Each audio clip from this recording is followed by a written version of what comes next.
Hi everyone, I'm April, and you're watching the Tangled Cat Speaks. I'm April, this is Aggie. Hi Aggie. She looks kind of cranky today. Just feeling a little out of sorts, it seems like. Are you gonna lay down? Oh. So, February 2nd, 2020. I meant to do this podcast at the end of January, but I was in the middle of a couple of projects that I wanted to get done so that I can show you, because I was like this much from being done. So I waited so that I could get those things done, and I'm going to show you now. I got a lot done in January. It's crazy. I got a lot done. So the first thing that I'm going to start with is a few finished objects. This one is a Miss Marple scarf. And it's kind of hard to see because I've got it closed. Let me just take it apart. This is using the rest of the yarns from my Advent Mini from Crystal Sykes hand-dyed, I believe it was. Excuse me, my nose is itching. And I had done the random crochet Catherine wheel shawl. And I had maybe about anywhere between 7 and 9 grams of each color left. So, and when I did it in the shawl, I did it just as the colors came in the Advent. But for this, I kind of put them in some sort of fade, kind of, not fade, it's not the word I'm looking for, like a gradiating pattern. So they kind of blended a little better. They went more from color to color, although the stripes are still very significant. And I did it with, this is a worsted weight pattern with the Miss Marple scarf. So I did the same thing that I've been doing with my fingering leftovers, is doubling them up. So there was the charcoal gray and the regular gray, and you know, every time one would run out, I would put in the next color. So this is what it kind of ended up being. They're kind of blended, but you can still see distinct stripes. But I love this scarf. It's got the little keyhole here, so you can stick one end inside the other, and it's very wide, so you can wear it up high on the neck. And it's close fitting. Man, this thing has been a lifesaver lately. I love it. You know, you just kind of, oh, you can't really see. Let me see. Turn that down just a little. Kind of old-fashioned-y, but you know, I think things like this are kind of coming back. You can fold down the wide part of it, but you can wear it up kind of high too, which is kind of what I did. Wear it up high, and then my coat collar was up to keep the wind away from my ears. It was so nice. I loved it.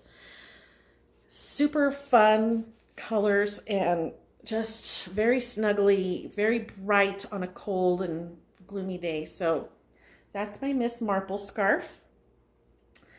I am really loving going through, you know, using leftovers and holding them together to make a fatter yarn and then just creating something. It's really making me love my leftovers and my stash so much more, especially because I'm trying very hard to not buy new yarn. But we'll talk more about that later.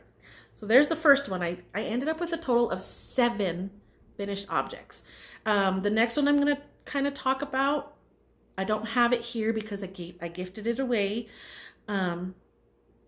It's the Harriet's hat, and it's color work. It's using 5 different colors, and I used the Jamison and Smith yarn. The Harriet pattern was created for as a part of a fundraiser for the MRI scanner for Shetland. I think they've made a quite a bit of money from just people buying that pattern. And I think she made, it was the hat, the colorwork hat, and I think there was also gloves and a cowl and maybe something else. I can't remember, but there was all these different patterns that you can get either individually or in a collection, and all of those proceeds went to this fundraiser to get Shetland their own MRI so that the patients wouldn't have to be flown out to somewhere else, and that's too far away, and it just takes forever, and it's not always feasible because of the weather and all that stuff. So it's a really good cause. So I did that hat, and I used the recommended yarn, which was the Jameson, and it was two of them, Jameson's, and I think Jameson and Smith. My hands are very shaky because I haven't had anything to eat this morning. Plus I have tremors in this hand. There's nothing, I'm fine. It's just they're there, and sometimes they come out more than others. This hand, steady. Not so much this hand. So sometimes when I hold things, it looks like all wobbly. But anyway, Jameson and Smith, and I think there's another one that's, I don't know if it's the same company or they're just similar, but it's Jameson. It's just Jameson's, I think. I'm not sure. But I used the recommended yarn, the recommended colors, and I'll put up a picture here so that you can see the finished hat. But my son thought that his friend would really, really like it, so I went ahead and gave it to him so he can give it to him. I've heard that he enjoys it. It's a little bit snug on him, but he likes it. I haven't seen a picture of him in it yet, but that's okay. But I knew I wasn't going to wear it because it does have a bit of yellow in it, and I'm not a yellow person, and I just didn't want yellow on my head. Even though this has yellow in it. I know it's a weird thing for me, yellow. Sometimes I'm like okay with it, and sometimes I'm like nah. But I just didn't think I would wear it. But I really enjoyed making it. Color work was something that I didn't really like doing, you know, like Fair Isle, stranded. I like doing mosaic. But stranded and Fair Isle was just something that I'm like, oh God, I'm so slow at it. And then I was doing the whole, well, wow, everybody's holding one yarn in this hand and one yarn in that hand, and they're doing it so good, and maybe I should try that, and I just can't. My right hand does not want to hold yarn at all. So I was like, no, I guess I'm not ever going to really get into that. But I decided, you know what? Screw it. I'm going to do it my way, knitting with one strand, with one color, dropping it, picking up the other color. Jana from Purl Together, the Purl Together podcast, was doing a knit along with that hat. And she was putting up a whole bunch of different tips about this pattern and color work in general. And she had said to put your dominant color, or I'm not, sorry, not your dominant color, your background color on the right side of you, and your foreground or your pattern color on the left. So that's what I would do. I would, you know, knit with one color and drop it. And then I would pick up the other color with my left hand, but from over here, and kind of knit this way and then put it back over there so that they wouldn't get twisted. Because that was one of the other things I didn't like about knitting, because I kept getting them twisted, and then half of the project was me spending time trying to untangle the yarns, and it was a big mess. So now that I got into this hat and I used the tips that Jana had provided, I really got through it rather quickly, and it was fun. It was like I got a little bit more, finish this chart, or I'm almost done with that chart, and it was just really, really fun. I did put I don't know if I've mentioned this before, but I had put about maybe 1.5 inches of a merino wool, which was yellow. It was a yellow that I had used before, and I had a leftover ball, and it was a smooth superwash merino fingering weight that I did about the width of on the hat itself. There's a brim of corrugated ribbing, and it was about 1.5 inches. And so I did 1.5 inches of just plain regular ribbing first. Then I started the corrugated in the Shetland yarn, and then at some, you know, when it got long enough, I kind of folded the merino under and tacked that on the inside so that the merino would be the part that touches the forehead, to kind of minimize itching, because this is kind of an itchy yarn, and I don't think I'd mind it in a shawl or a cowl. even a sweater in this would be great. But on my forehead, I get real sensitive here. And at the time I was thinking I'd wear it. So I put it here I put the merino there just to kind of keep this from making me get all itchy right here, not wanting to wear the hat. And it kind of worked out because it's going to help him wear it more too. I just want to see him in it. I want to see, I love when you give something to someone and they actually use it. My mom is the kind that you give her something and she puts it away. It never sees the light of day because it's just too precious for her. And I'm like, oh, it was made to be used. So I really enjoy using that. So I'm hoping that my son will get me a picture of his friend wearing it, but we'll see. So anyway, that was the Harriet's hat for the MRI scanner fundraiser. So that was project number 2. Number 3 is, because I was still in that whole holding different colors together for the Miss Marple cowl. At some point, I think I mentioned all of the leftovers that I had from the, what do you call it? I think it was the Adventurous shawl by Ambo Brian. And I had used the 24 minis. And I had little bits of it left, and I had put that into other projects. And I had a little bit left over. I had made, oh, do I have it? Hold on, I'm going to probably get really close right here. Oh no, I don't have it. I don't have it. Anyway, I think I showed you a while back a beanie that I had made with all of those colors. And I had just a little tiny bit of it left over of the 2 strands held together. And I decided to get that and a sport weight yarn that I had, which was the Malabrigo Rios in the Plomo colorway. And I made this, it's mosaic, like brick. And I just, I had so much fun. And so I ended up using all of those minis in 3 projects, in the big shawl, in the beanie, and then here. And it looks so good because the leftover minis that it ended up with had a lot of pink to it. And this colorway with the Malabrigo is gray, but it has like a purpley tint to it. So it worked out really, really well. And I love this thing.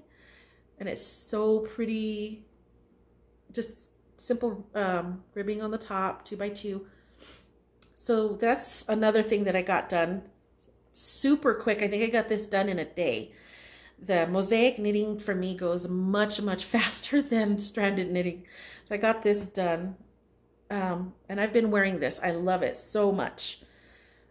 I'm telling you, I was like on a knitting, like, woo, got it done. And I'm knitting from my stash, and I'm getting into old whips. And, you know, I'm doing that whip down 2020. I'm going to get projects done that have been languishing. So speaking of that, project number 4, I think, is this beanie. I don't know about this palm that I have on there. It's one of the ones that ties on. So I have it like in just a bow, tied in a bow inside, but it's very wobbly and it kind of bugs me. Like I want it to just sit there. And to this one just looks like, it's not pretty. It just looks like messy bedhead. I don't know. I don't know about this palm. I might take it off and, I don't know. Will you play with it? But this is just, it's called the, I don't know how to pronounce it, Nour hats. Nour. It's N-O-U-R. I'll put the name up here and the designer. It's for bulky. So what I did was I meant to get the colors. Anyway, I have a bunch of Knit Picks Wool of the Andes, and I had 2 colors that were very similar, but I only had 1 ball of each. but they were very, very similar. I think one is, oh, I can't remember. I think one is Gosling. I don't know. I'm going to have to get the names of those colors and put them here, but they're close together. You can tell that they are different, but they are so, so similar. And I mean, even here in the hat, you can't tell that there's a third, 3 colors, because I also added a fingering weight yarn in there in this dark brown. So the 2 really, really light beige colors, they're so, so similar that you can't tell. It gives it this tiny little bit of nuances of shade, but they're so, so similar that you can't really tell in the overall hat. And so I did the 2 worsted weight and the 1 fingering weight, and the 1 fingering weight was also Knit Picks. It was fingering Stroll in the Merlot Heather. So I just held all 3 together and just made the hat. And really the hat was, even though I used that pattern, it was mostly for the numbers, the needle size, and the crown. She had some patterning going on in here with knits and purls, and it was like textured stitch, but I knew it was going to get lost in all of this. So I didn't even bother. I just went straight stockinette all the way up. I'll put this on. It's going to mess up my hair, even though I did actually try to do my hair today. But I love it. I don't know. See, it just like kind of flops around, and I can feel it flopping around, and it feels weird. And I'm just like, ugh. But it's so warm and so snuggly. I love it. I may actually make that hat again, doing the same thing if I've got leftovers of worsted and fingering or whatnot. So it's a very neutral hat. I love it.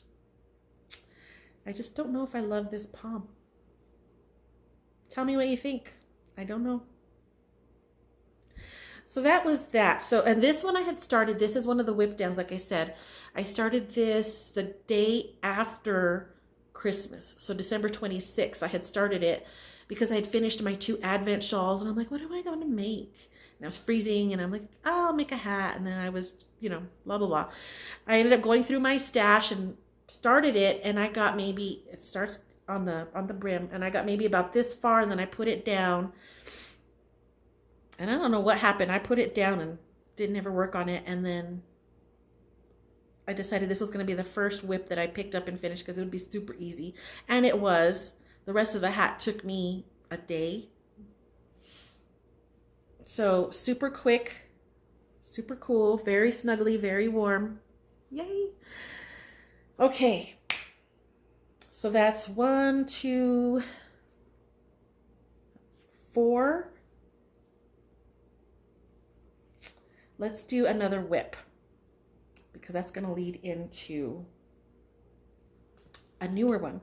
So a while back, several podcasts ago, I had mentioned that I wanted to go back to some of my projects and see if I wanted to frog them or fix them in some way. And this particular one, I knew that I wanted to make bigger. It was the Age of Brass and Steam kerchief, but I really wanted it more as like a shawl. I wanted it much bigger. So, and I don't have my marker. Let me see if I can get my marker. Hold, please. Oh, you know what? While I'm trying to find a marker, I will show you my coffee mug. I will not buy any yarn until I use my stash at home, I said. And then I laughed and laughed. Yeah, I'm trying to live the top part of that right now. But my soul keeps doing this, and you're going to buy something. Oh. That is my cherry rose green tea. Very tasty. Sorry, Aggie's right here and making it difficult for me to just reach over and grab something. So let me see. I'm going to mark where I had added to this. And I think I mentioned that I had done this, the thing originally on US 4, and my tension had changed, my gauge. So I went all the way down to US 2. I think I could have gone actually more with a 3 because you can see the difference. It's actually much smaller than I had, tighter than I had expected. Not so much that it affects the stretch of it, but I mean, you can tell that it's a little bit tighter there, but it's not a big deal. It's not anything I'm going to rip it back for. So as far as depth, nope, it's huge. It's big now. It is very, very, very big now. As far as depth, I don't even know. It's a tiny marker. There's the marker. But I added,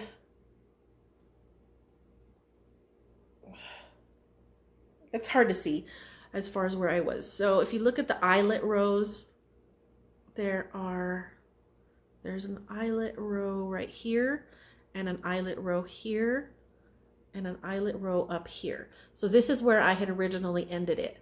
So I've done all of this in January.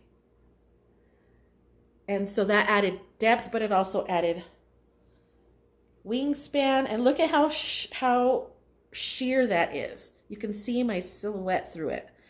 And it's huge. I would say this is about 75 inches across. Maybe about 24, 25 deep. But it is so pretty. This was the bamboo tencel light fingering weight from Yarntopia Treasures that I've had for, oh gosh, almost a decade. And it's in the kimono colorway, so it kind of looks like it's just all browns, but it's not. It's purple, like a really deep royal purple with this golden caramelly color and then white. And it is so pretty. And I love how the changing, you know, every time you increased, it just changed the way the colors lined up. So it pulled in a very interesting way to me, and I love it. And I mean, I think it pulled in such a busy way that the eyelets, I didn't even have to do the eyelet sections, but you know, I just went with it. And it is so light, so airy, and it's bamboo, so it's going to be wonderful for now, hopefully now, soon anyway, when the weather warms up, but then everybody's got their ACs cranked. I won't need anything outside, but when I'm in the building, I'm going to want something to cover my shoulders because they're going to have the air conditioner on and I'm going to be freezing to death. I just know it. It happens every time. But I love it. It's the right size now, because before it just barely covered my shoulders because it was meant to be a kerchief. I haven't tucked in my ends. And I will put in a picture. I will put in a picture up here of it hanging on the wall. So I love it. Super thrilled. I did get tired. I mean, you saw how big that was, and I finally thought, I'm done.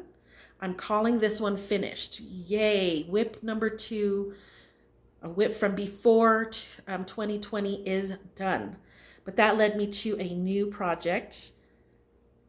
I still had quite a bit of that yarn left over. So what I did was I balled it up into 4 balls and held 4 strands together and did this feather and fan kind of cowl. And it turned out really, really well because I held 4 strands together and I didn't bother trying to line up the colors because that would have just been ridiculous. Very highly variegated yarn.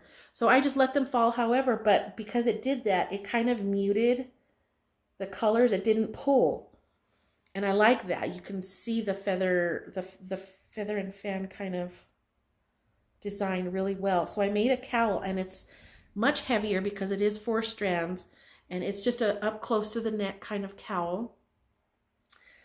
And even though it's bamboo, it kept me quite warm. And I'm thinking because of how thick it is. And I just love it. You can see the waves, even though this is a lot of colors going on here. Well, 3 colors, but you know, it's variegated and then there's 4 strands. But because it's 4 strands, you can really see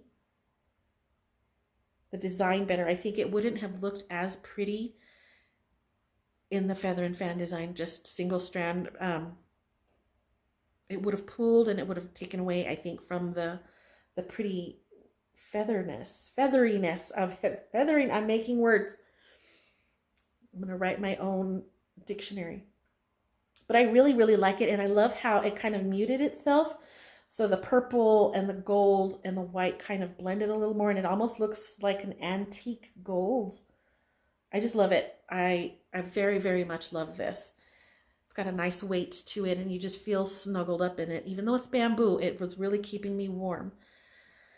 So I'm using so much stash, and I'm thrilled. Ugh. I thought, I'm not going to buy yarn, and I'm going to be so sad, and I'm going to be bored, and I'm not going to want to knit. That is not the case at all. I've been going in there finding combinations of all kinds of things. So I have another finished object, and this was for a knit along being hosted by Kia from Kia Spod podcast. She wanted to do the free socks, hashtag free socks 2020 is what she's doing. So she's finding sock patterns that are free, and she's using stash. So it's been really fun trying to go through my stash to make socks and see if I can make them work and how I can use what I have, no matter how funky they end up coming out. But this particular pair did not turn out funky at all because I had enough of both colors. Excuse me, my nose is itching. These are the On the Fence socks by Anna Lang.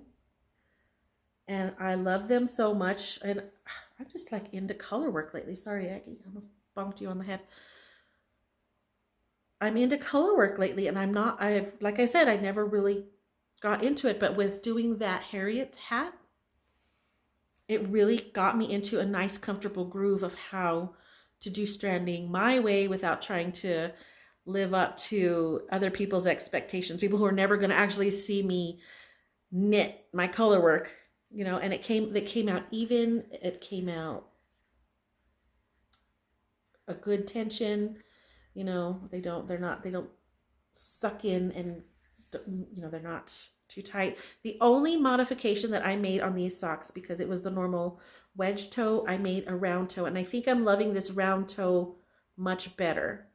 It fits better on my foot, and I don't have to graft anything in. So I'm just doing this little round toe, and I'm going to do that for as long as I can and see how that goes till I get bored with it and don't want to do something else. So, and if you haven't noticed, I actually put socks on sock blockers.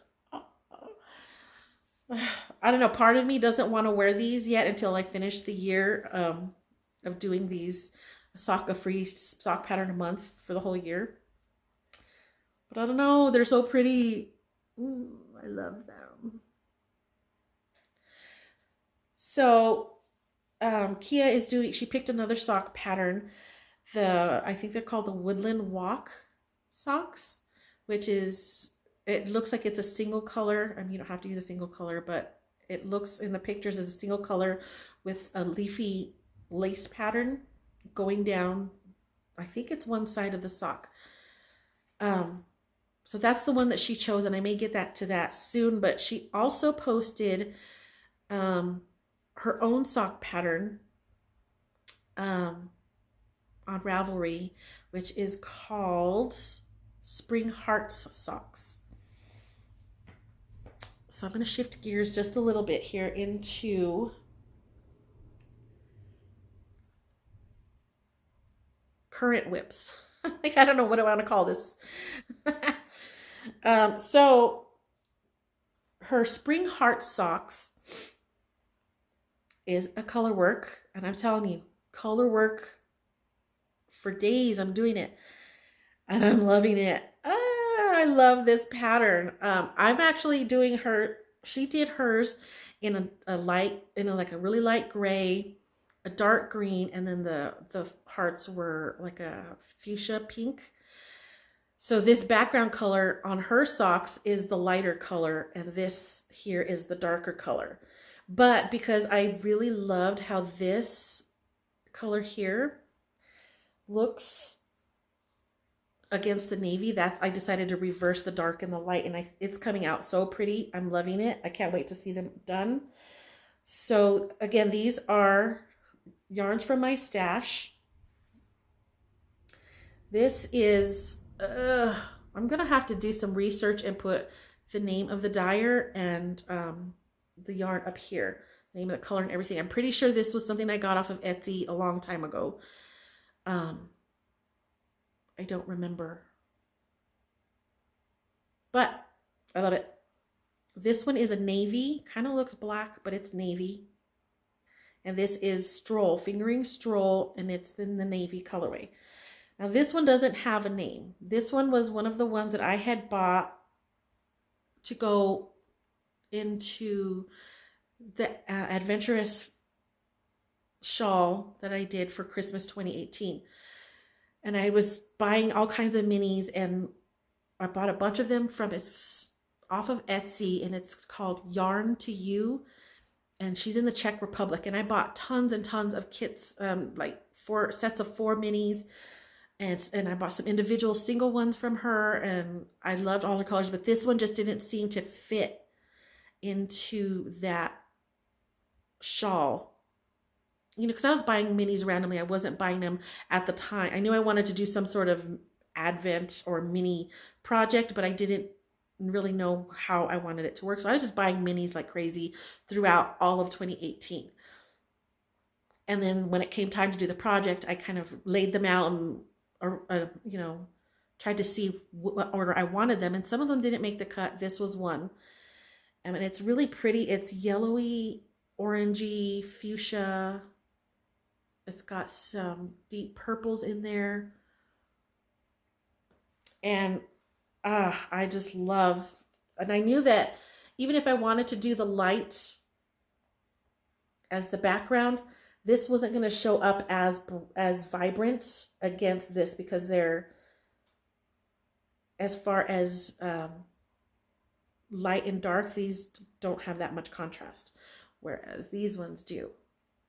So I knew that this was going to be a better combination, and I love my choice. I'm loving it so, so, so much.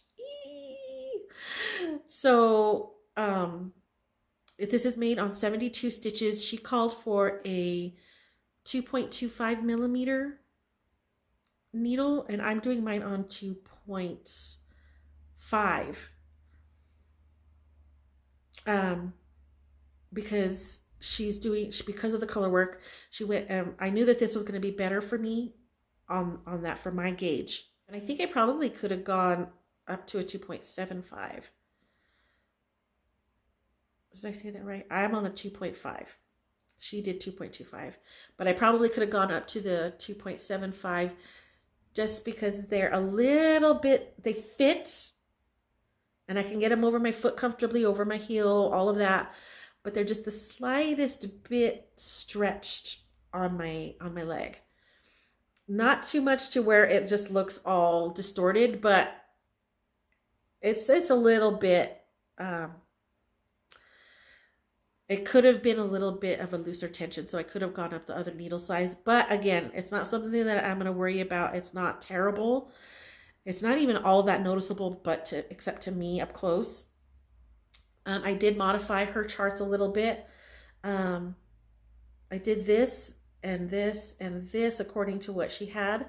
But here, I didn't want as long a leg because I wasn't sure how the color work and this pretty, it's not ribbing. I'm not sure what it is, but it's very stretchy, but there's some yarn overs and slip stitches going on in there, but it's super pretty. But I wasn't sure how that was going to fit higher up on my leg, and I didn't think I had it in me to do any kind of like adjusting for a longer sock, so I thought I'd make it shorter. So here she actually has 4 of these little crosses, but instead of the 1 row that I have in between of the background color, she's got 3, so it's much longer.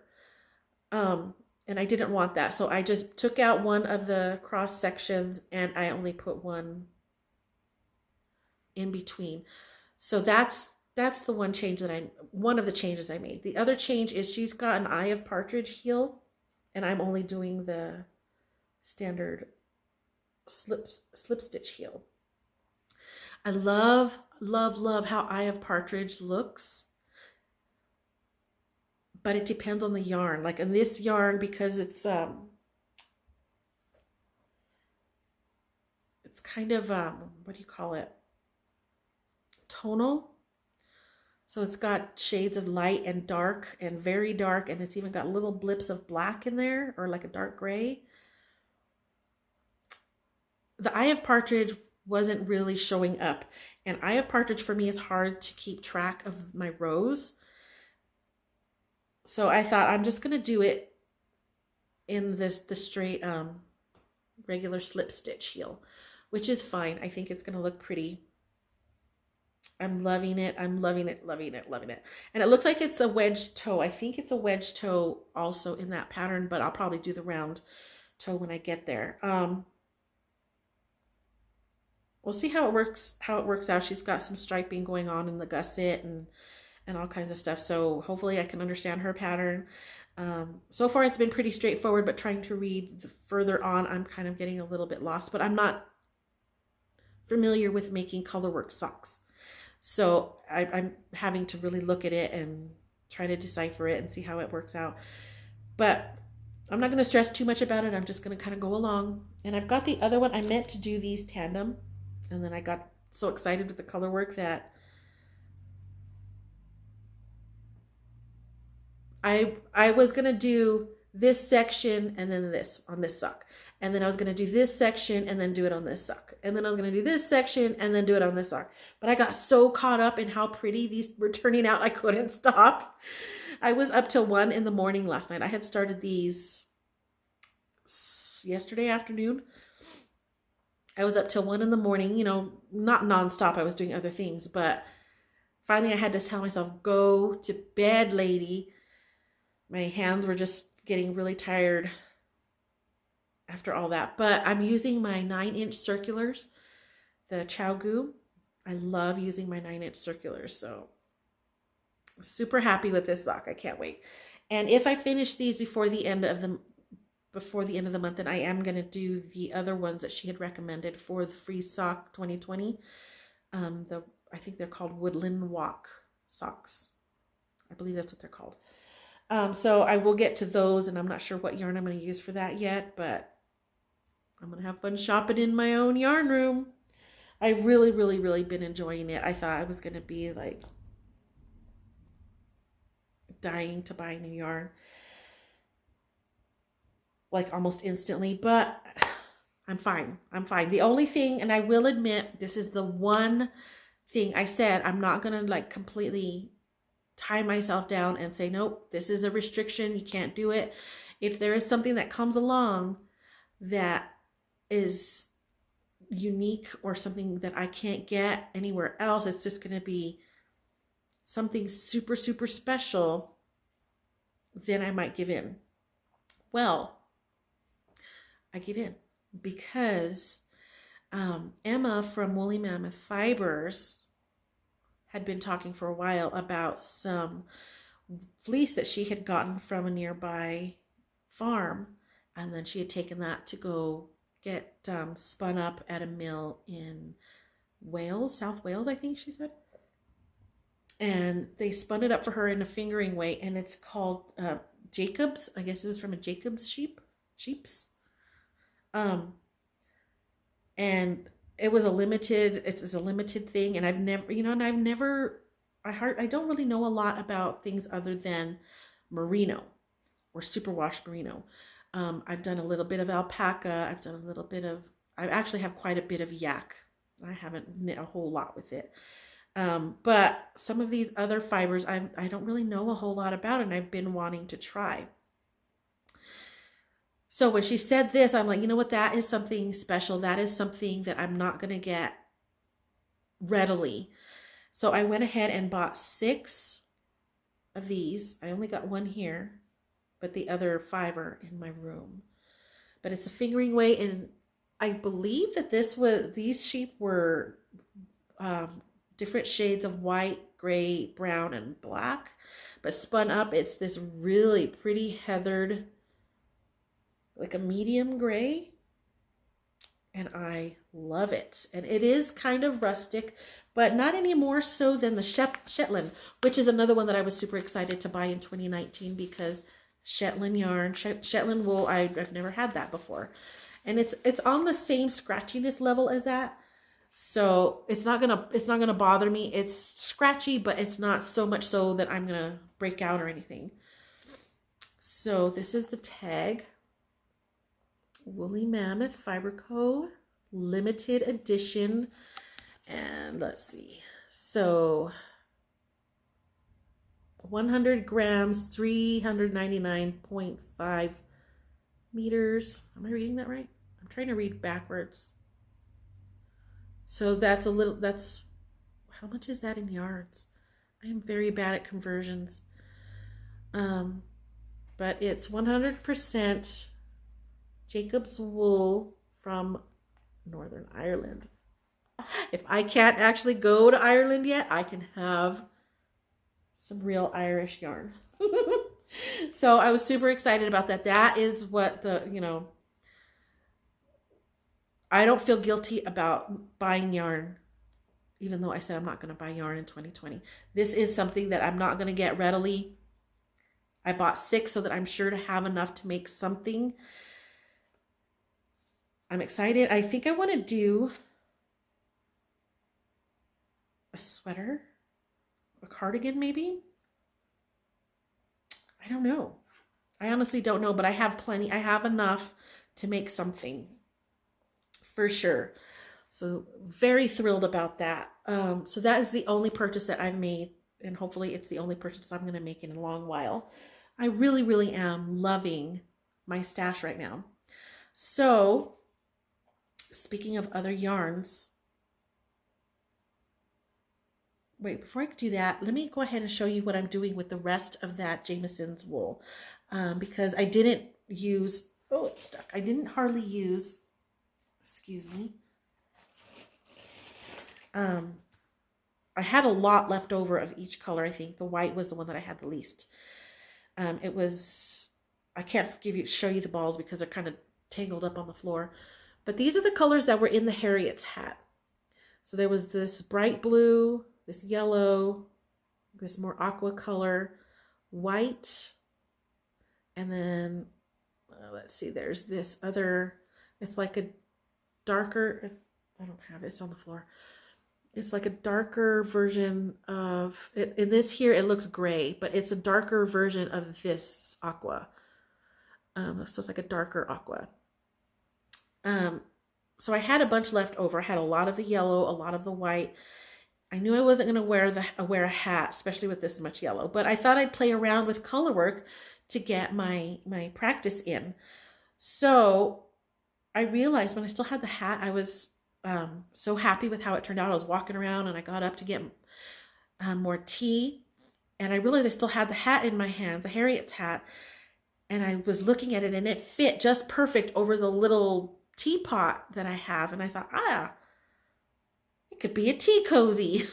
And so after I ended up giving the hat to my son so he can give to his friend, I thought, I have plenty of yarn. I'm going to try to make my own tea cozy and at the same time practice my color work.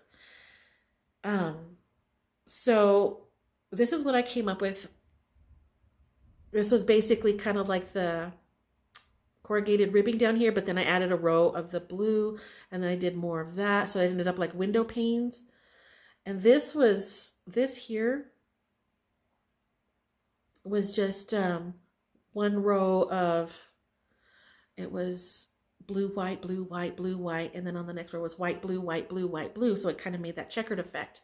But I kept that same grayish blue color as the background all the way up this section. So then I had the white, the teal, another blue, and the royal blue. So it kind of made this pretty gradient effect with that one color as the background on all 4 sections. So I thought it came out really cool, and I thought I might try doing that at another time, maybe in a hat or something. Not with this yarn or these colors, but it was a good idea, you know, to just play around, and I was enjoying it. And then I have the stitch dictionaries. I have three. No, I'm lying. I have two come on, words. I have two stitch dictionaries from Barbara G. Walker. I have the first two, and there's a little bit of color work in both of those books. So I've been going through and just trying to find different things, and I found this. It's the same thing as on these socks, and I didn't realize that because I started this first, and then when I got to these socks, I'm like, oh, well, I got that little pattern down. Look, it's just a similar. So I knew how to do that because I've been playing with this, holding my tension and everything, doing really well. So I'm just playing with this, and I'm just going to keep changing, maybe every 8 or 10 rows, changing to a different type of color work pattern until I get it to the height that I want, and then close off the top, and then I'll have a tea cozy. So I'm just kind of playing with the colors, and it's fun, and I'm really learning a lot about my tension and how to hold the colors and make sure that everything comes out even. So I'm super thrilled about this. I'm just making this, however, I think it's, let's see, the hat was 136 stitches, I think. And this is 140. So it's a little bit bigger. I wanted to be sure that it would get over the fat part of my teapot. It's not a big teapot. I think it's maybe 5 or 6 cups. It's not real big, and it's cute. It's just clear glass, just real plain, but because I like to see the color of the tea with the light shining through it. But I'm pretty sure I'm going to have a lot of more. I'm just going to have a lot of this yarn left over. I think the yellow is what I'm going to have the most of. So whatever I have left, I'm going to make into a little trivet to put underneath the teapot, and then this will go on top. So I'm just trying to use all my yarn. I'm trying to come up with these ideas of what I can use it all for, and not just have it sitting in there, some random ball that doesn't ever get any love. So this is what I'm doing with that. Now, let's see. We had talked about the Jacob's wool and how I don't have a whole lot of experience with a lot of different fibers. And I mentioned yak. I had bought 100% yak in sport weight from Bijou Basin Ranch before they went out of business.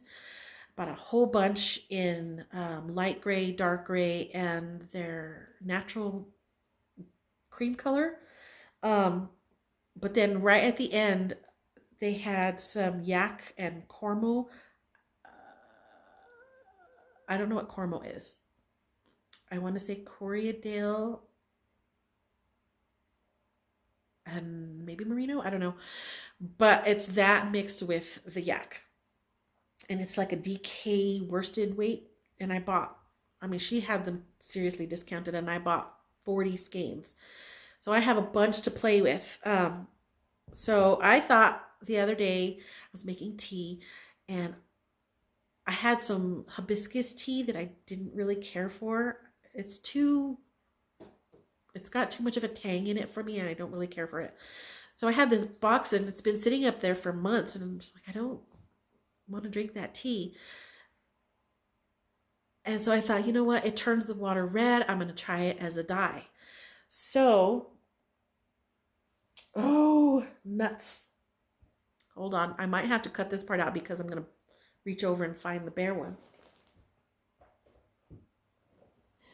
Oh, there it is. I got it. Okay, maybe I won't cut it out. It wasn't that long. So this was the yak cormo, and it's all in this cream color. 50%, oh, this is 50% yak down, 50% cormo. And it's not very tightly spun at all. I don't know if you could see that. It's a little bit thick and thin. It just looks very, it looks like it could break in an instant. Very soft. The 100% yak sport weight feels stronger than this, and this feels just like cotton, like it could just kind of pull apart. Not like instantly, but it doesn't feel like I would not use this for socks. This is definitely going to be something for, you know, my body.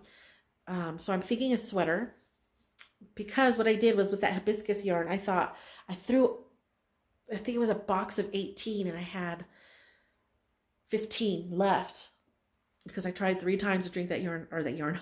I tried 3 times to drink that tea and I didn't like it. So I had like 15 bags left. So I threw them all in a big pot of water, and it was this bright, wine colored, super, super deep. And I put a picture here of it in the pot because I threw in 3 skeins of the bare yarn. And I thought, oh, it's going to turn into this beautiful deep rose. I'm so excited. You know, I did all of the things. I put in the vinegar, did that and the other thing, but it would not soak up for nothing. I had it in there for a long time, and it ended up this. It's beautiful. Don't get me wrong. I love this. I love how it came out, this really old-fashioned Victorian rose type of color. Here it is up against the cream. So there is enough. I mean, it doesn't look like there's hardly any color here, which there isn't compared to the dye bath. But when you look at the plain, it is very, very much got some color to it. So I'm glad that I was able to get 3 skeins. Now, if you look, I'm dropping them all. There's differences in the color. So here is parts of it is lighter. You've got some darker bits here, and all 3 of those skeins are like that. You can see there's even like a mid-tone here. So very tonal. I'm loving it. And I found a pullover sweater that I thought I would like. And it's got a colorwork yoke. And it's by Joji Locatelli, called Radiate. Now the one that she has, I think is, I'll put a picture here. I think it's a really pale gray. And then the contrasting color in the yoke is this super bright fuchsia neon pink. So it's very, very high contrast. But I thought it would look pretty with a more subtle contrast. So it's still different enough that it'll show, but it's not going to be so flashy as the neon color.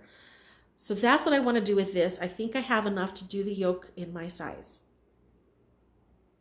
I'm excited because this will be only the 2nd sweater that I've ever made, if and when I ever get started on it. I'd like to get started on it soon though, so I could have it for next winter. But I think that I got lucky with how much I threw in the dye bath, in the hibiscus tea, to make that yoke. And I've got plenty of this. 37 more of these. 37, because I bought 40 and here's 3. So I got 37 more of these. I definitely have enough. I'm going to have tons of that. I'm going to be making all kinds of things with this yak cormo. So that's what I did. But then I couldn't figure out why the heck it was not absorbing color. I still don't know why. But that dye bath was still crazy, crazy red. Well, it was pink. It was like a dark pink, but way darker than what this is.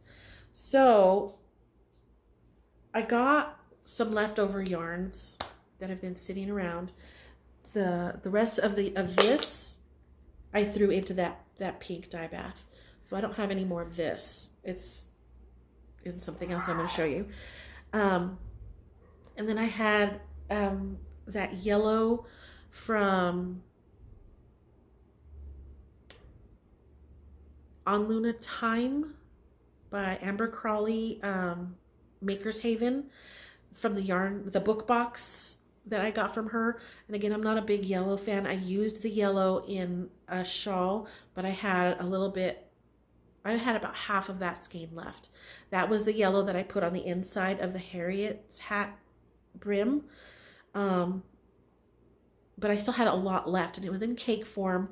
This pink here was in cake form. And I never mentioned this was Pandia's Jewels Snug Rose Hips and Teacups, or is it the other way around, teacups and rose hips?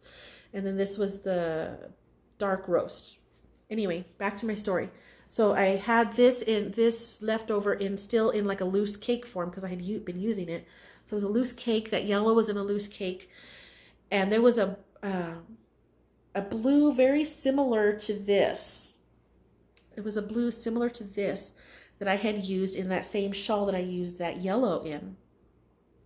So again, in a loose cake form. It wasn't super tight like I had just wound it in the cake. It was loose because I had just used a bunch of it. And they had all just been kind of sitting there. So that dye bath was bubbling and it had the vinegar and everything. And so I threw it, but I put it in dry. I didn't pre-soak these cakes, but I threw all three of them, blue, yellow, and speckly pink, into this pink hibiscus tea.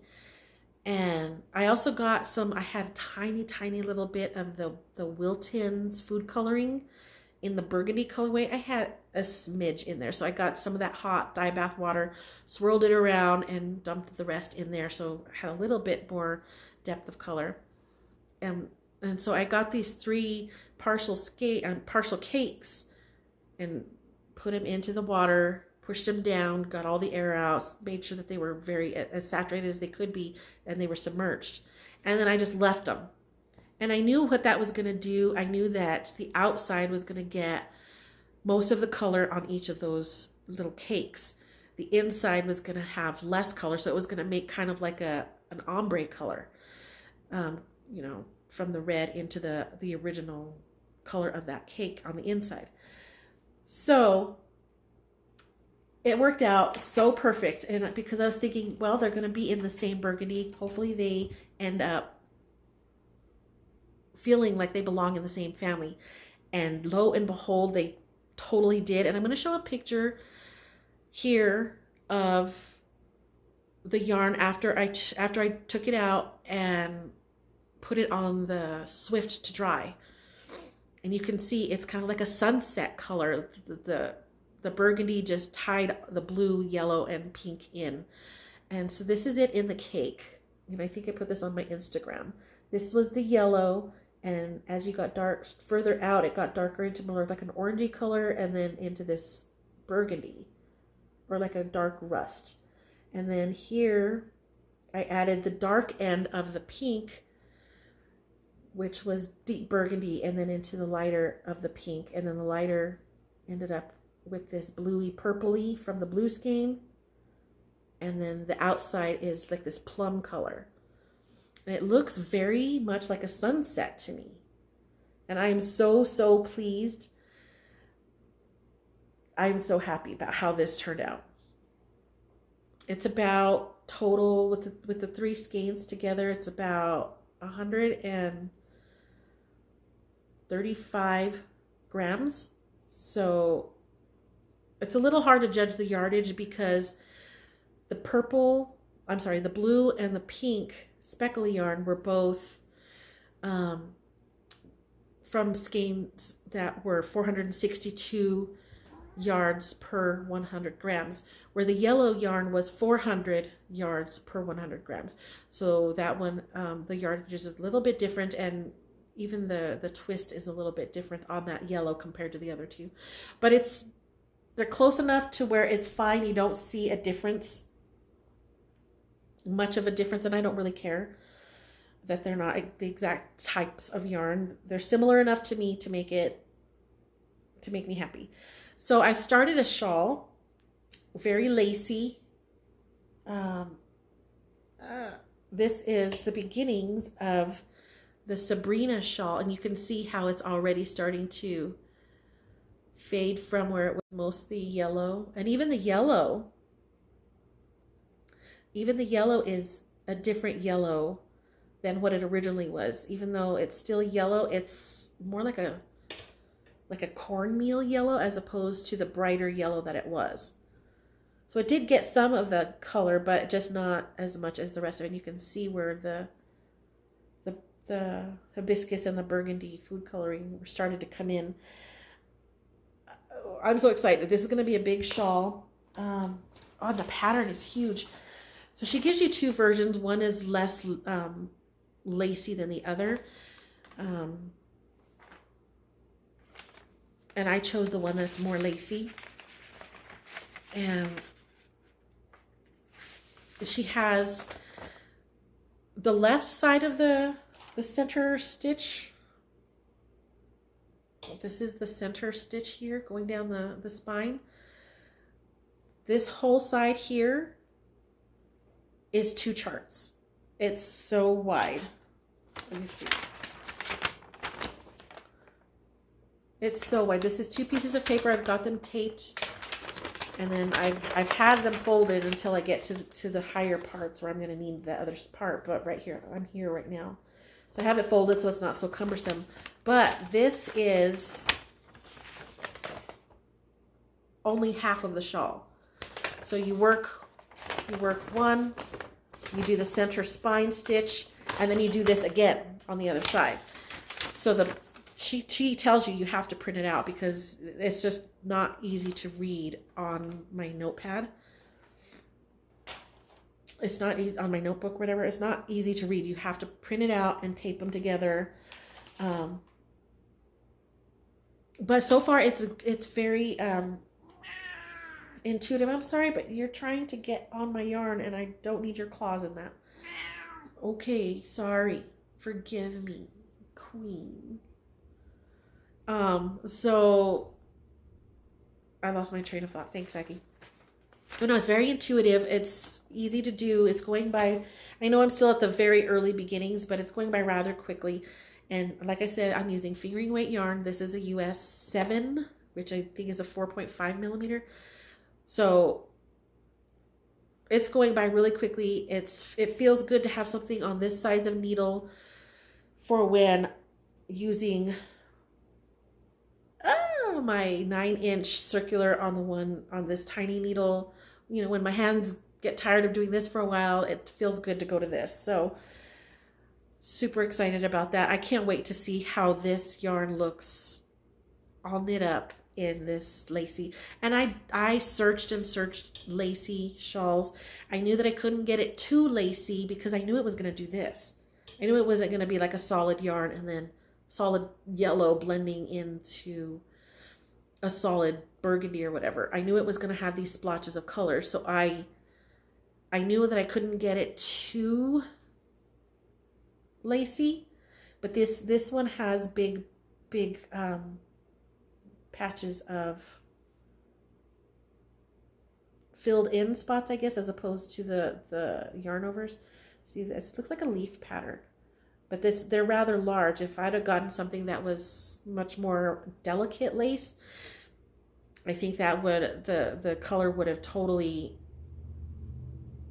been, you would have really obscured the lace. But I think this lace is bold enough that it's okay. So I'm super excited with it. I can't wait to see this shawl done with the gradiating color. I'm so happy. I am loving my stash. I'm telling you, I'm loving my stash and finding different ways to use it. So hooray! I'm gonna drop everything.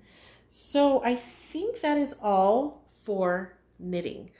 Like I said, I might do that other pair of socks if I finish these colorwork socks, but I don't know. But something else I wanted to do, I have been watching Mary Beth and Helen from,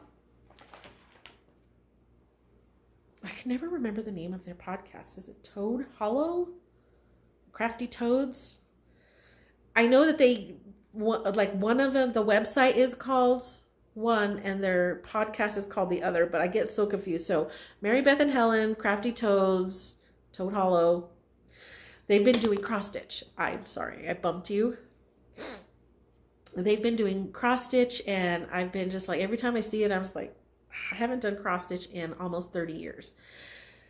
I'm like, but I want to do it. I want to do it. And then I ended up getting on Amazon and finding some cross stitch patterns. And they're huge. I didn't realize they were this big, but I loved the picture. I'm going to show you one. And if and when I ever finish this giant thing, I'll show you the next one or whatever. But I thought I'd spend a little bit of my time cross stitching. It's huge, huge. So this was the picture. This Moo cross stitch. That's the brand that it's off of Amazon, and it comes from China, I think. So it took a long time to get here, but look at how pretty it is. Sorry about my shaking hand. And I'm a sucker for cats. I got another one that's cats in a different setting, but I think it's still a tree, but it's different colors and it's one cat. But and then I got one that's a blue and purple dragon. I love dragons. Honestly, in my opinion, cats are dragons in disguise. Just saying. It's huge. So this is 8 charts. This is one of the charts. And it's like 4 of these across and then 4 this way. It's huge. It is so huge. And I kept thinking, oh my God, how am I going to know where I'm at? What am I doing? But this particular company, it's not a plain blank Aida cloth. It's gridded.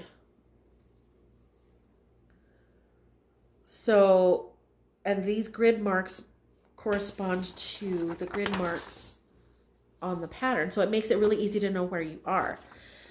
The difficulty is there's a lot of black going on in this, black and deep, deep purple. I mean, I've got 2 colors in there. One is a navy and one is a deep purple, and you can't hardly see the difference unless you're like right up in the light. But I'm enjoying it, although I will say that that little tiny bit that you see there is about 6 hours of work. Because I'm still trying to get used to doing cross stitch again. My eyes aren't what they used to be. I just got new glasses, and when I started this, I was still using my old prescription, so it was still a little difficult. I haven't tried doing it now that I got my new prescription, which I should be wearing those right now. Bad April. But it came with the pattern. It came with all of the thread you need, and it is DMC. You can see that in the bag. It is DMC, so there's some here. There's some already, I'm assuming because these were full, you needed the full, I don't know, is it a hank? And these were only partials, so they had them divvied up already. And they're numbered. Everything is labeled out for you super well. It came with 2 needles. And it came with some of these little cardboard bobbin things. Honestly, I have no idea what I did with... Oh, and it came with a needle threader. And I can't find the bag, the little mini bag that had the bobbins and the mini threader. I don't know where that is. And now that I think about it, I don't know where my needles went. Oh my God, I'm going to cry now that I'm sitting here contemplating life. They gotta be in here somewhere. Or I might have to order some more needles because, whoops. I'm sad now. I don't know where my needle is. Tell me I'm new to all this. Oh, and I bought these, if this looked weird to you. I didn't feel like using a hoop because I never liked putting the hoop on. So I've just been kind of folding it back and using these clips. They have like a rubbery coating on the outside, so it's not going to damage the fabric. But I've just been using that because, you know, that's what I do.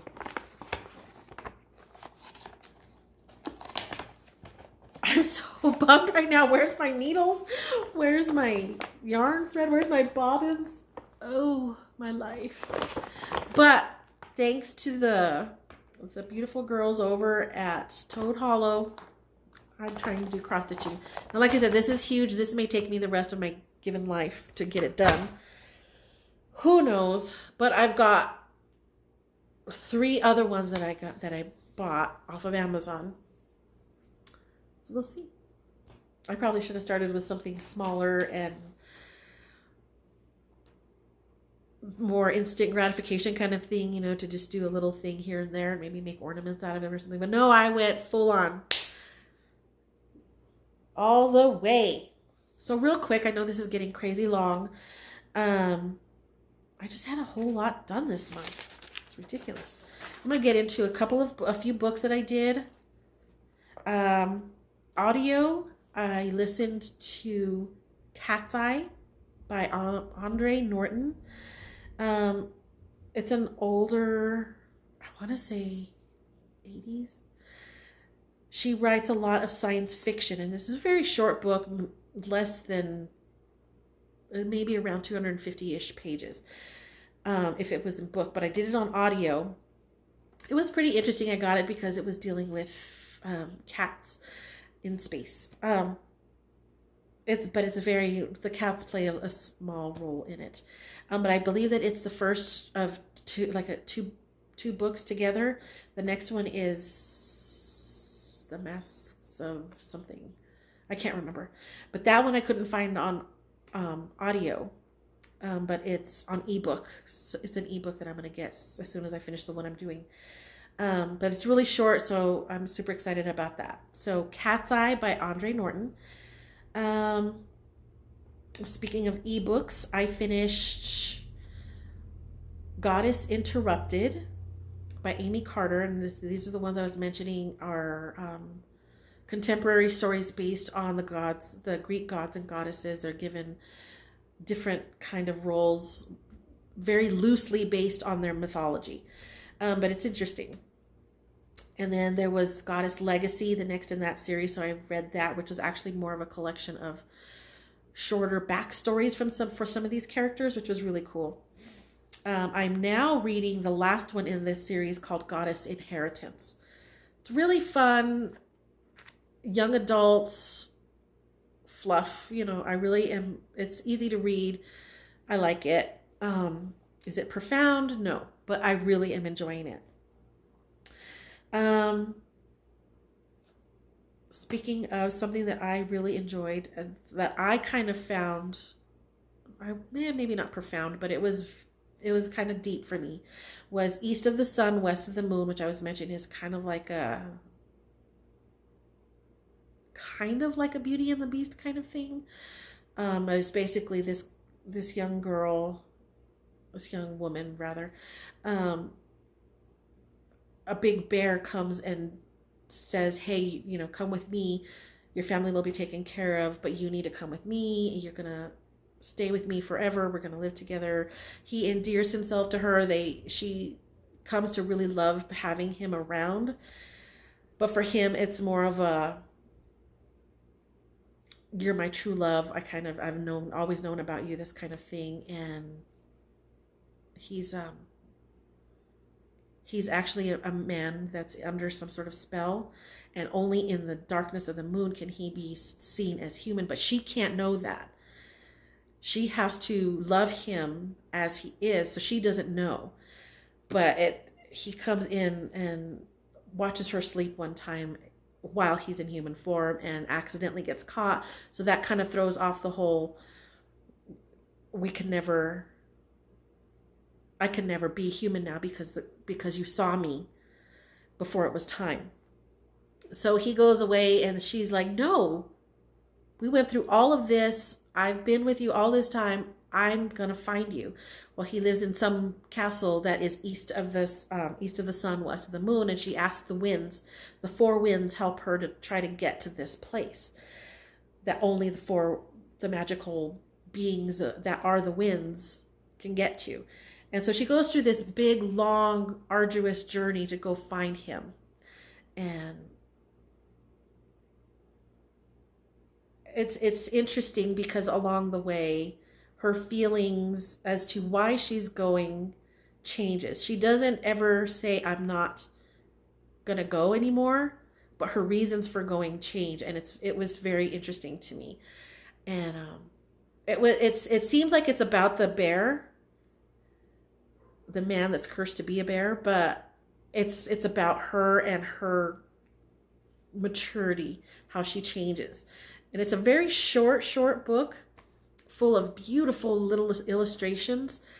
But it's a very interesting story to me. Like, she found out who she really is along this journey. And it's definitely a love story, but it's a different kind of love story, and I recommend it. And it was based on an actual folk tale called East of the Sun, West of the Moon. I've never read that. I've never read or gotten into the actual folk tale, but it's more of a contemporary telling of this by, I believe her name is Jackie Morris. I really enjoyed that one. Let's see. So where am I at? I've been spending January doing so many crafty stuff that I didn't get a chance to read all of the 10,000 Doors of January, which again, I was turned on to by Mary Beth and Helen from the Crafty Toads, who were doing a monthly book club kind of thing, you know. That's what they were reading for January. I'm still under the first 100 pages. I don't think I've made it to 100 pages yet. And it's not because it's not good. I am thoroughly intrigued with where I'm at with what I've read so far, and I'm enjoying it. And I know I had gotten it from the library, but I was doing so much knitting that I didn't ever have time to keep reading the book, which was unfortunate because I am enjoying it. But I decided that I am enjoying it so much that I went ahead and bought it on Kindle. So I returned the library book because I had already renewed it twice and somebody else was waiting for it. And I'm like, okay, no, take it back. I know that I like this book already. Less than 100 pages in, I know that I really, really like this book. So I went ahead and bought it. So I'm slowly taking my time for that. The book that they're reading now in February, I don't remember the name of it, but I do remember when I looked at their full list that was one that I couldn't find anywhere, like in my library or anywhere where I didn't have to actually pay for a book. And two, just reading the synopsis of the book was something that I probably wasn't really interested in anyway. So I'm not reading their February book. I'm going to continue reading through the 10,000 Doors of January by, I believe the name is Alex Harrow. So I'm still slowly making my way through that. And then I'm also starting in actual physical book. Carola Dunn, she does the Daisy Dalrymple mysteries, murder mysteries series. One of those cozy mysteries that I've been gushing about forever. This one is called Heirs of the Body. So it's HEIRS, inheritance, like the heirs to the will or whatever. So Heirs of the Body. And I just started that. I think I'm only on the 3rd chapter. But I really love those cozy mysteries, and I particularly love this series. Most of it, the down thing that I'm upset about is my library has all of them on audio, except this one book. So this one I'm reading in a physical book, which is fine, but I love the lady who does the voice for this series in the audiobook. So I'm like, really, library, come on. Why are you missing one? I was a little bit bugged, but I'm really enjoying the story. So it's just going to take me a while because I am so in this knitting kind of thing that actual reading time is minimal. And then the last thing that I want to sit here and gush about as far as books, you know that I love Watership Down. I think I've mentioned that this is my favoriteest book of all time. That's another word, favoritist, for the new April dictionary, favoritist. I love this book. I've loved it since I was 10 years old. I've had so many different copies of it. Right now I have 3 copies. I have 2 limited edition type hardcovers. One has some beautiful illustrations in it. The other has some beautiful gilding, gilded edges, and it's just really pretty. The other one is just your standard your paperback, large form paperback, not large print, but it's a bigger paperback, not the mass market normal size paperback. It's a little bit bigger. So I've got those 3 copies, and I've also got it on my Kindle, but I decided that I wanted to listen to it on audio. I've never done that before. And I found a version on Audible that is read by Peter Capaldi, and he's got a wonderful voice. He's got a wonderful voice. And in this book in particular, oh, it is so good. He just really brings the story, like you can see it. I mean, I can see the story in my mind anyway, just because the words are so wonderful, but he totally brings another dimension to it with the different character voices. And yeah, I am adoring well, not adoring, I just finished it the other day, listening to Peter Capaldi reading Watership Down. Oh my god, I'm just super thrilled. And as a matter of fact, I believe that he is in the Netflix version, series version of this, which I had to watch. I believe that he is Kihar the bird in that TV series. But to hear him do all of the voices, and each one is so different and distinct, is wonderful. Now, mostly they're different versions of an English accent. However, very heavily there's Irish accents and Scottish accents in there. And I think even Kahar is like a Norwegian accent. And he does them all so well. And he brings such emotion and such believability to hit the voices. Oh, I loved it. And I am so glad that I paid for it on Audible, because he really makes a story that I adore so much better. Perfect match. So that's really my knitting, books. The last thing that I wanted to touch on super quick was I got to go to Santa Fe to the Lensic Theater for a play, but it wasn't technically a live play. I've mentioned before that I love the TV series Merlin. In particular, I love Colin Morgan.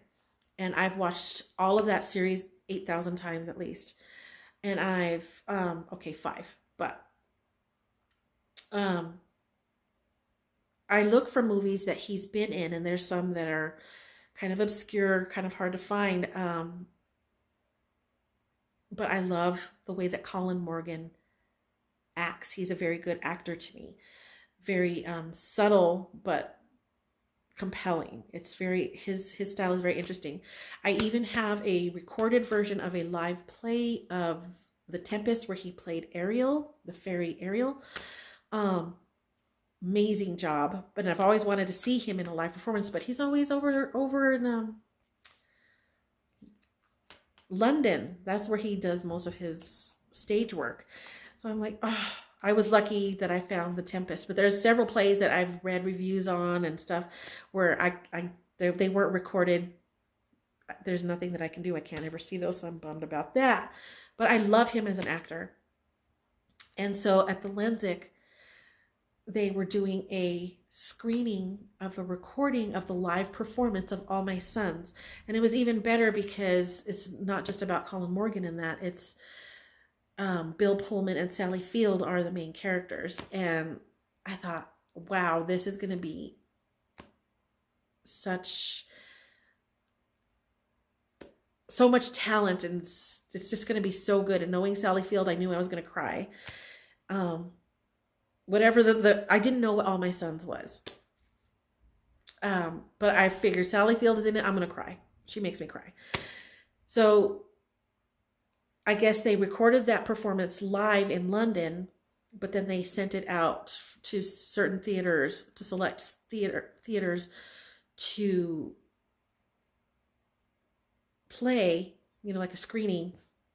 So it's like a movie, but it was filmed in such a way that you really know and can tell that it's a play, and it feels very like a play.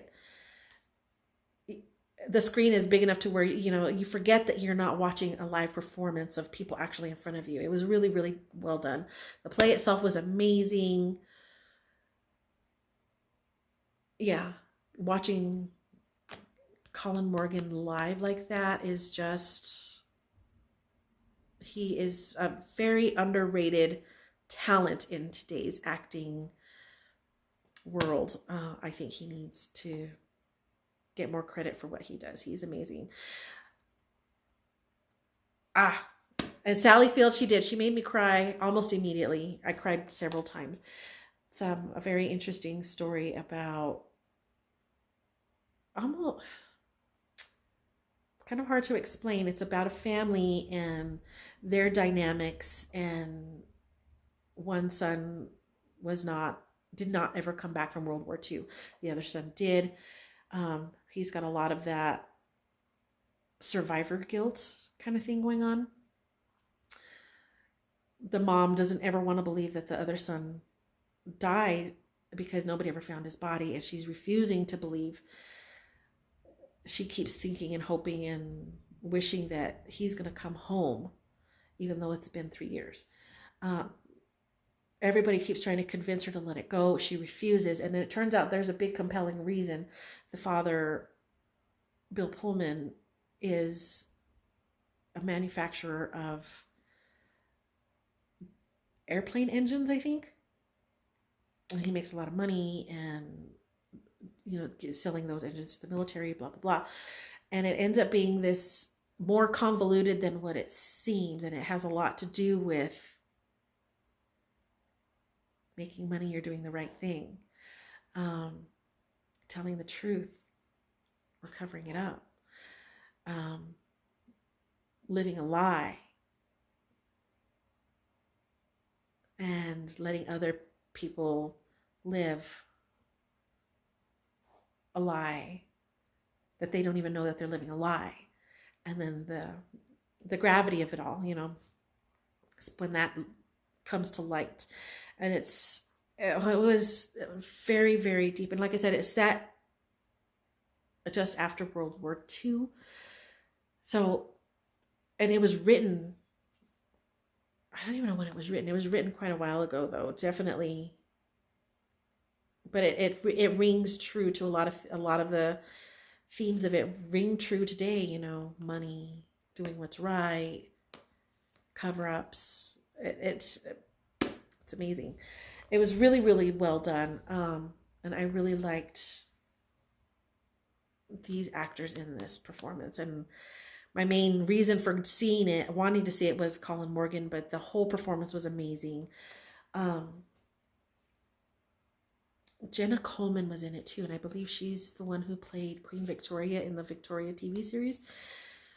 She was really, really good. Yeah, I was super excited. I had gotten the tickets to go see that.